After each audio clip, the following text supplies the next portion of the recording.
In this video, I'm going to show you how to use GreenSock's weightedRandom helper function to pick random values from an array weighted using an ease curve. Before I explain how it works, let's head into the docs so that you can see where this function comes from. In the GreenSock docs, in the left-hand nav, you're going to see helper functions here. And these are just basic handy functions that don't necessarily belong in the engine to weight it down, and GreenSock has made them available to us to just copy and paste in our code. So what I want to focus on is return a random number based on an ease curve, all right? And so there's this function here. We get to see a little bit of a snippet of the usage. But what I want to do is focus on its little definition here, all right? So here we have a reusable function. You can feed in an array and an ease, and it'll return a function that pulls a random element from that array weighted according to the ease you provide. And what I want to do is explain this last part, weighted according to the ease you provide. So you may not be able to really visualize how that works, so that's why I built a visualizer. Let's go check it out. So this visualizer has a few different components. On the left, we have a grid of SVG rectangles, which are squares, either red, white, or blue. On the right, we have our ease visualizer that has an ease curve overlaid over the three different colors that are equally dispersed along the y-axis. We also get to see on the left here the distribution of each color. Right now, using a linear ease, which is a straight line, you'll see that we get about 30-ish of each color every time I refresh. So we have a very even distribution here. And the reason for that is that the ease curve basically is evenly distributed through each one of those colors. So we have the colors distributed along the y-axis, and along the bottom axis, imagine we have numbers 0 to 1. And if we break it up into thirds, like 0.3 here, you'll see that if we pick a number like 0.3, we're going to be in the red. Any number less than 0.3 is going to give us a red color. Once we go from 0.3 to 0.6-ish, you'll see that we'll end up in the white, and the last third is evenly distributed among the blue. Now, if I go and switch this over to a power 1, you're going to see that things change quite a bit here, all right? Now, there's a lot more of the curve in the blue. So that means that if the engine picks a random number, we'll just say somewhat greater than 0.4 or so, then we're going to be picking a blue color. And then there's less of a chance of picking a white color. And if we pick a random number that's really small, like less than 0.2, we're going to get a red color here. And you'll see on the left that we have a lot more blues here. In fact, we have 63 blues, 23 whites, and only a few reds at 14. If I refresh, we're going to get a very similar distribution. Again, 60 blues, 18 whites, and 22 reds. And again, the reason for that is there's a lot more curve in the blue than there is in the white and the red. If we increase the strength of this curve to a power 4, oh my goodness, the curve is pretty much taking up most of the blue area. So anytime the engine picks a random number, there's a good chance it's going to be to the right of here, and we're going to intersect with the curve in that blue area there. There's going to be a very low chance that the random number that's picked is going to be somewhere in this side of the curve, where we have just this very steep part of the curve intersecting the red. So every time I refresh, we're not going to get the same numbers, but it's going to be the same type of distribution. Very few red, a few more white, and a ton of blue. If I switch that over to a power 4 in, then we pretty much invert the whole thing. Now there's a very good chance that the number we picked will intersect with the curve in the red area. Not so much of a chance of white, and very low chance of getting a blue here. So again, over here, we have a bunch of red squares, a few white, and only a few blue. Refresh again, and again, similar distribution. So really, all you have to remember is where there's more curve in a color, well, that's where there's a larger chance of getting that color. If we go back again to linear, it should be clear that we have an even distribution because the line is split into even thirds across all colors. Now let me show you how we're going to use this function in a much more simpler demo. So over here in CodePen, you'll see that I have a grid down here. In my HTML though, I haven't blank SVG with an ID of grid, and there's nothing inside that SVG. Well, what I'm doing is in my JavaScript, I have a grid function, which is basically just going to do a few loops and create SVG rectangle elements and put them in the right spot so that we have this nice grid. I didn't want to have to draw 100 rectangles in Illustrator or copy and paste that code 100 times in the HTML. So it's just a cool little function for creating an SVG grid. And now that all those rectangle elements appear, what I want to do is animate them. So I have an array set up of red, white, and blue, and right now I'm just doing a very simple tween of animating them all to a fill of green. So the next time I run, you'll see that they all very quickly turn green. Pretty cool, but what I want to do is show you how I can use an ease to do a weighted distribution of these three colors.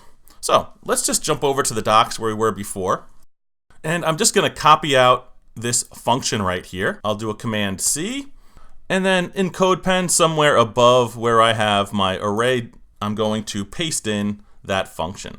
So this function is called weightedRandom. It takes in a collection, which most commonly will be an array, and the ease that you want applied. Now it runs it through GSAP's pipe utility, which basically strings a bunch of functions together and passes the return value of the previous function into the next function.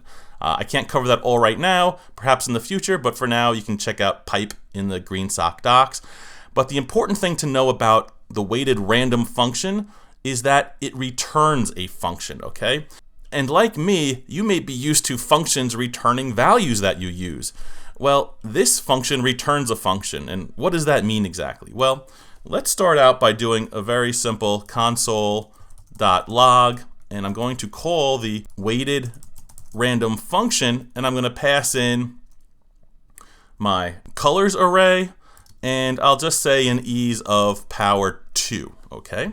So I'm going to run this, and we're not going to see anything really here too much, but I'm going to go to my developer tools by hitting F12, and you'll see here that what we get is this function, all right? I told you that function returns a function, okay? So I don't really know what all that does, all right? But what I want to show you is that if we want to actually get a value that's weighted according to that ease, we then have to execute the function that weightedRandom returns, okay? So here, we're calling weightedRandom, we're getting back a function, and then these two parentheses are going to execute that function and give us the value that we want. So let me just run one more time, and now we can go to CodePen's console, and you'll see that we get the value of red, okay? If your head is spinning about this, don't worry about this. All you really need to know is how to use these functions. You don't have to necessarily understand all the internals, all right? But hopefully over time, it will make sense to you. So what I'm going to do is take out this part here. We'll get rid of the console.log, and I'm going to go into my tween here, and instead of specifying the fill of green, I'm going to paste in this. And what is this going to do? Remember, it's going to return a function that's going to get run for every rectangle that we have, and that function that gets returned will get run and will get the value that we need. Yes, my head is spinning too, but let's run this, and what you're going to see now is that we get our weighted distribution. All right, a power 2 ease is going to arc like this. All right, it's going to start steep and then go flat towards the end. So what that means is that we're going to get a lot of the last item in the array, which is blue, and not so much of the items in the beginning of the array. If I switch this over to a power 4, that's just going to become more extreme. So now we're going to get a bunch of blues, not so many whites, and hardly any reds. And before I get to the next demo, I want to give you one little tip.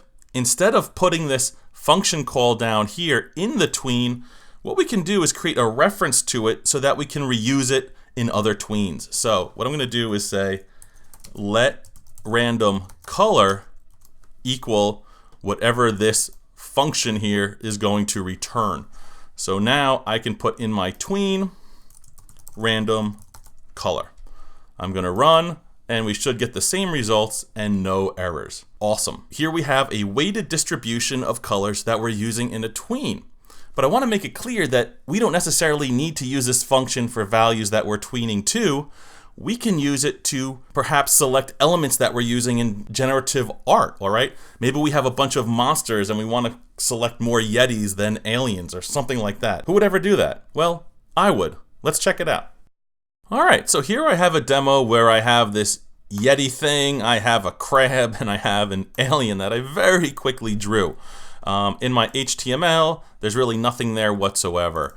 You'll see that I have an array of monsters, and I have alien, crab, and Yeti. And in my CSS, I have CSS rules applied for alien, Yeti, and also crab. And the trick here is that each of these classes assigns a proper background image here. So in my JavaScript code, I have a loop created that's just going to create 20 monsters. I'm going to create a div for each monster. And then what I'm going to do is this line of code right here is what is important, all right? For each div that I create, I'm selecting a class, and what I'm doing is I'm using whatever the random monster function is going to return, all right?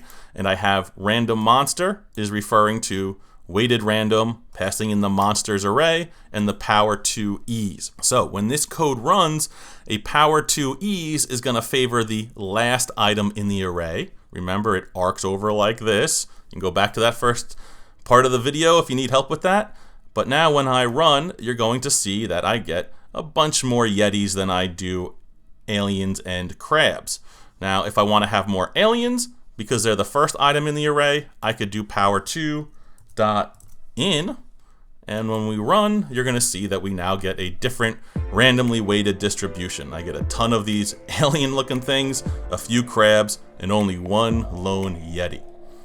So it's important to note that I'm using this weighted random function completely outside of any animation code, all right? Yes, you can use it to randomize values that you're tweening from or to, or you can use it just to randomly pick stuff out of an array, however you want to use it.